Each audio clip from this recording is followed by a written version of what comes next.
When we think about the most precious commandment in the Jewish repertoire, it's not the Torah scroll that will, if it falls on the floor, we have to fast for 40 days. But rather, a woman's mikvah, which is the pillar of Jewish family life, is so important that if it needs repair and there's no money, we'd sell the Torah scroll to repair a mikvah. So with that in mind, I want to share 3 thoughts about the observance of mitzvah, because with everything going on in society today, it's definitely throwing a wrench in our observance of this commandment. So 3 things. First of all, about health and safety.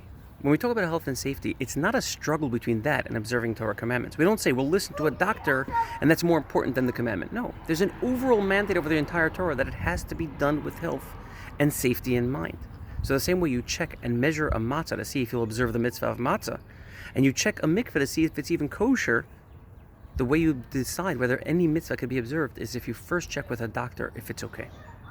So this is not a struggle, and it has to be done in the safest way possible, and if it's not safe, it simply cannot be done. Number 2, with that in mind, there are definitely going to be people that for the very first time in their marriage are being told that the way to observe this commandment is going to be with an indefinite abstinence. For many people, this mitzvah is simply an expression of abstinence. If absence makes the heart grow fonder. And as big of a struggle as it always is, but it becomes part of the natural ups and downs of our lives, and something that really is a beautiful part of a normal marriage.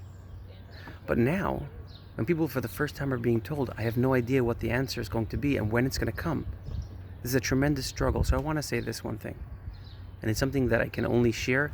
I can't necessarily give any type of words of comfort. But the idea is that among the many, many heroes that we have today, there are some that will never be able to thank properly. But we know that they've changed the world. And these are the heroes that stayed at home. The people that didn't go to a party, didn't visit their friends, didn't go shopping. We'll never know whose lives they saved. We'll never know which country, which city, which community was not affected or was affected much later because of that one person's deed of staying home. There are many commandments that God gave us that bring beauty, health, warmth, family into the world. There are some commandments that God gives us the opportunity to do things we have no idea their impact, and this is one of them. So anybody going through this, I can only say that this is a struggle that you're doing privately, but its impact, we have no idea how far it reaches, and it certainly extends beyond the walls of our home. Number 3, there are those people that every doctor, every professional has been consulted, has looked into this and said, for you, and for this location that you're using, it is totally fine and there's no danger whatsoever as long as you follow the proper protocols. But nevertheless, today we're all scared and we say, why? I mean, I could be an Orthodox Jew, I could be very meticulous, I could be very sanctified, and I'll wait a day, I'll wait a week, I'll wait a month. So it's important to realize that God's commandments are not a list of no's. When we eat kosher, it's not about knowing what's not kosher and we shouldn't eat. When we eat kosher food, we're sitting down and having dinner with the Creator. The laws of mikvah are not about telling us when we should not have a physical relationship. It's about having a home and a family and a beautiful, loving environment, sanctified with the Creator and by the Creator. And so yes, if a person is able to observe this commandment, it's not just about saying, I'm going to get rid of the prohibition. It's about bringing godliness into the home. And it's something that we should make every effort to do. I started with health and safety, and I want to finish with that too.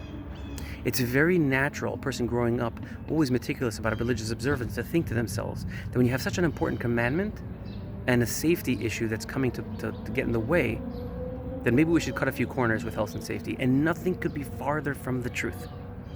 Imagine you're bringing the boss's children home from school, and as you're picking them up, you realize you forgot a text message that's going to damage a tremendous deadline at work. Now, assuming the boss is looking right over your shoulder, what would you do? Would you send that text message to make the deadline? Or would you realize that everything the boss respects or appreciates about you will go right out the window with that one drop of negligence to the boss's children sitting in the car with you? I don't think that question needs an answer, and neither does this.